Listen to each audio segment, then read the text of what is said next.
there will be persecution. శ్రమలనేవి క్రైస్తవుల కొరకు పొంచి ఉన్నాయి. There will be a much greater glory for those who have gone through persecution. ఎందరైతే హింసల గుండా వెళుతూ వచ్చారో వారికి పరలోకంలో అధికమైన శ్రేష్ఠ మహిమ మీ కొరకు కనిపెట్టుకుంటూ ఉంటుంది. See, Paul said in 2 Corinthians 4, కొరింథీయులకు రాసిన 2వ పత్రిక 4వ అధ్యాయంలో చూస్తే పౌలు ఏమంటున్నాడు? he faced so much persecution. ఆ అపొస్తలుడు పౌలు అంత విస్తారమైనటువంటి హింసలు పొందుతూ వచ్చాడు. Maybe I should show you chapter 11 first. మొదటగా 11వ అధ్యాయం చూపిస్తానండి. See what all he faced. And remember, this is the greatest servant of God in the first century. గమనించండి, మొదటి శతాబ్దములో అత్యధికంగా శ్రమ పాలైనటువంటి గొప్ప దైవజనుడు సేవకుడు ఈ పౌలు. What all did God allow him to face? అట్లాంటి గొప్ప దైవజనుడైన పౌలు జీవితంలో ఎటువంటి శ్రమలు అనుమతించాడు? 2 Corinthians 11 verse 24. గమనించండి, కొరింథీయులకు రాసిన 2వ పత్రిక 11వ అధ్యాయం 24వ వచనం. 5 times I received 39 lashes from the Jews. యూదుల చేత 5 మారులు ఒకటి తక్కువ 40 దెబ్బలు Tintini. He got 195 lashes with a leather whip on his back. తోలుతో చేసిన కొరడాలతో 195 కొరడా దెబ్బలు తిన్నాడు పౌలు తన ఒంటి మీద. Why? ఎందుకు? He never stole any money. అతను ఎప్పుడు డబ్బు He never did anything wrong. అతను ఎటువంటి పొరపాటు చేయలేదు. Only for preaching the gospel. కేవలము యేసుక్రీస్తు సత్య సువార్త ప్రకటించిన కారణాన్ని బట్టి దెబ్బలు. Verse 25. 25వ వచనం. 3 times I was beaten with rods. ముమ్మారులు బెత్తములతో కొట్టబడి తిని. Once I was stoned. ఒకసారి రాళ్లతో కొట్టబడి తిని. They threw so many stones on him, they thought he died finally. అనేకమైన రాళ్ళు విసిరేసి అతను చనిపోయాడు అనుకున్నారు. And in preaching the gospel 3 times I was shipwrecked. మరి సువార్త ప్రకటించే విషయంలో వెళుతూ ఉంటే 3 సార్లు ఓడ పగిలి శ్రమ పడ్డాడు. You think God will definitely protect the ship which Paul is traveling in? మనం అనుకుంటాము పౌలు వంటి భక్తుడు వెళ్తున్నాడు కాబట్టి ఆ ఓడను దేవుడు ఖచ్చితంగా కాపాడతాడు. He protected Paul. పౌలును కాపాడాడు. But the ship was wrecked. అయితే పౌలు ప్రయాణించే ఓడ పగిలిపోయింది. And Paul fell in the water. నీటిలో సముద్రంలో పడిపోయాడు పౌలు. How long was he in the water? ఆ నీళ్ళలో ఎన్ని రోజులు ఎంత కాలం ఉన్నాడు? Verse 25. 25వ వచనం. One whole night and one whole day. 24 hours he was in the water swimming. ఒక రాత్రంతా ఒక పగలంతా 24 గంటలు సముద్రంలో అతను ఈత కొడుతూ గడిపాడు. What for? దేని కొరకు? He was traveling to preach the gospel, not to make money. సత్య సువార్త ప్రకటించడం కొరకు వెళ్తున్నాడు, డబ్బు సంపాదన కోసం కాదు. అయితే శ్రమ పడాలి. Verse 26. 26వ వచనం. Frequent journeys.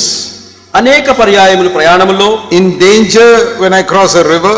నదులలో నేను చేస్తుంటే ఆపదలు వచ్చాయి. In danger from robbers on the road. Road మీద ప్రయాణం చేస్తుంటే దొంగల వలన ఆపదలు వచ్చాయి. My own countrymen are planning to kill me. నా సొంత దేశ స్వజనులు నన్ను చంపడానికి ఆపదలో పెట్టారు. The non-Christians are also planning to kill me. క్రీస్తుని ఎరగని అన్యజనులు కూడా నన్ను ఆపదల పాలు చేశారు. When I am in a city there is a danger. నేను పట్టణంలో ఉంటే నాకు శ్రమలు సంభవించాయి. When I am in the wilderness there is a danger. అరణ్యాల్లో ఉంటే నాకు ఆపదలు వచ్చాయి. When I am going in the sea also there is a danger. ఒక మనిషి లేని సముద్రంలో ఉంటే అక్కడ ఆపదలు వచ్చాయి. And then some crooked people pretend to be brothers, false brothers, and come into the church. They also cause me మరి problems. కొంతమంది వారు సహోదరులు కారు, కపట సహోదరులుగా ప్రవర్తించు సంఘంలోకి వచ్చారు. వారి వలన ఆపదలు వచ్చాయి. Verse 27. 27వ వచనం. A lot of hard work and hardship. ప్రయాసముతోను కష్టములతోను. Many sleepless nights. తరచుగా మరి ఆ యొక్క జాగరణములతోను నిద్ర లేకుండా. Hunger and thirst and without food. ఆకలి దప్పులతో భోజన పానము లేకుండా గడిపాడు. Sometimes he fasted. కొన్ని సార్లు ఉపవాసం ఉన్నాడు. Sometimes he didn't have money to buy food. కొన్ని సార్లు ఆహారం కొనుక్కోవడం డబ్బు లేకుండా ఉన్నాడు. And cold and exposure. ఇక చలికి ఎంతగానో వణికిపోతూ వచ్చాడు. He didn't have money to buy a blanket or a sweater. ఒక కంబళి, ఒక చక్కని స్వెటర్ కొనుక్కోవడానికి డబ్బు లేకుండా చలిలో వణికాడు. This is the mighty apostle Paul. ఎవరండి ఇతను? దేవుని యొక్క గొప్ప దైవజనుడైన అపోస్తలుడైన పౌలు. These are all external things. ఇవన్నీ కూడా బయట కనిపించే సంగతులు. 28వ వచనం. Inwardly. ఇక నా అంతరంగములో the pressure of the problems in this church, Corinth and Galatians, so many churches, he's carrying that burden inside. ఇక బయట శరీరానికి ఇన్ని శ్రమలు, శరీరం లోపల అంతరంగంలో అతను స్థాపించిన అనేకమైన సంఘాల్లో ఉన్న సమస్యను చూచి ఇంకా కృంగిపోతూ ఉన్నాడు. Our problems which you and I have, what is that compared to all this? ఇప్పుడు విశ్వాసాలని నీకు నాకు వచ్చిన ఈ శ్రమలు పౌలుతో వచ్చిన శ్రమలు చూస్తే ఏ పాటివి? What is the biggest problem you have faced? నీ జీవితంలో నువ్వు ఎదుర్కొన్న అతి పెద్ద ఆ ఆపద ఇబ్బంది ఏమిటి? Oh, my mother-in-law shouted at me. మా అమ్మ నా మీద గట్టిగా కోపగించి అరిచింది. I did not get a promotion. నాకు ప్రమోషన్ దొరకలేదు ఆఫీసులో. This is all mosquito bites. ఇవన్నీ శ్రమలు అనిపించుకోవు, దోమ కొట్టడం లాంటివి. Here a man is being attacked by a lion and we are complaining about mosquito bites. ఇక్కడ చూడండి, ఒక దైవజనుడు సింహం లాంటి శ్రమలకు అతను దాడి గురవుతుంటే దోమ కుట్టిందని మనం గోల చేస్తాం. We must stop complaining. మనం ఇట్లాంటి ఆ యొక్క నెపాలు వేయటము, ఫిర్యాదు చేయడం మానుకోవాలి. We have faced nothing compared to the apostle Paul. అపొస్తలుడు పౌలుకు సంభవించిన శ్రమలతో పోల్చుకుంటే మనకు శ్రమలు అసలు లేనివే చెప్పాలి. Is it because God did not love him? అంటే పౌలును దేవుడు ప్రేమించలేదా అందుకు అన్ని శ్రమలు వచ్చాయని అర్థమా? No. కాదండి. God allows his greatest servants to go through tremendous pressures. దేవుడు తన యొక్క గొప్ప సేవకులను భరింపజాలనంత శ్రమల గుండగా అనుమతిస్తూ తీసుకువెళ్ళాడు. He could not do that in the Old Testament to Job. మరి యోబుకు మరి దేవుడు ఆ రీతిగా తీసుకుని వెళ్ళలేదు. When Job went through all those trials, మరి జోబు కూడా మరి తనదంటూ ఆ యొక్క శ్రమల్లో వెళ్తూ వచ్చాడు. the beginning he worshipped God.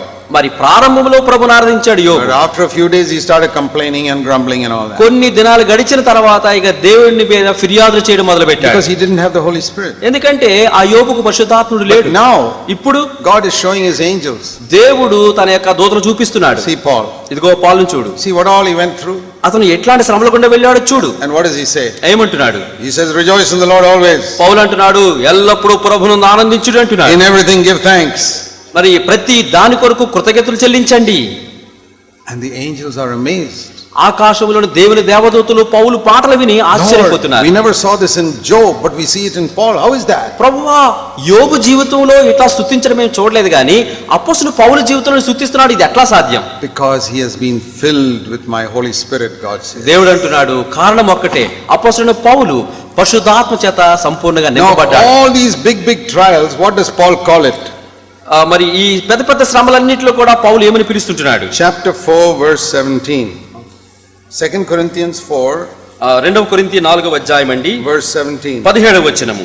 He calls all this problem a light affliction. మనకు తెలుగులో 18వ వచనం అండి, 2 కొరింథీ 4:18. అతను అంటున్నాడు, చులకని శ్రమ. All this is very small problem. ఇన్ని గొప్ప శ్రమలు వస్తే పౌలు ఏమంటున్నాడు? చులకని శ్రమ. This big list he calls a small problem. ఇంత పెద్ద జాబితా చదివి ఇవన్నీ కూడా And he చులకని శ్రమ. suffered this for so many 20-30 years. 20-30 సంవత్సరాల సుదీర్ఘకాలం శ్రమను అనుభవించిన. And he says here this is only for a few moments. అతను అంటున్నాడు, ఈ క్షణకాలం ఉండే చులకనైన శ్రమ. 20-30 years of suffering is just like a few seconds. 20-30 సంవత్సరాల పాటు అనిపించిన శ్రమ క్షణకాలము అంటున్నాడు. So I want to tell you these are the examples we can follow in the last days. మరి అంచె దినాల్లో మనము ఎవరిని అనుసరించాలి అంటే ఎట్లాంటి భక్తులను అనుసరించాలి?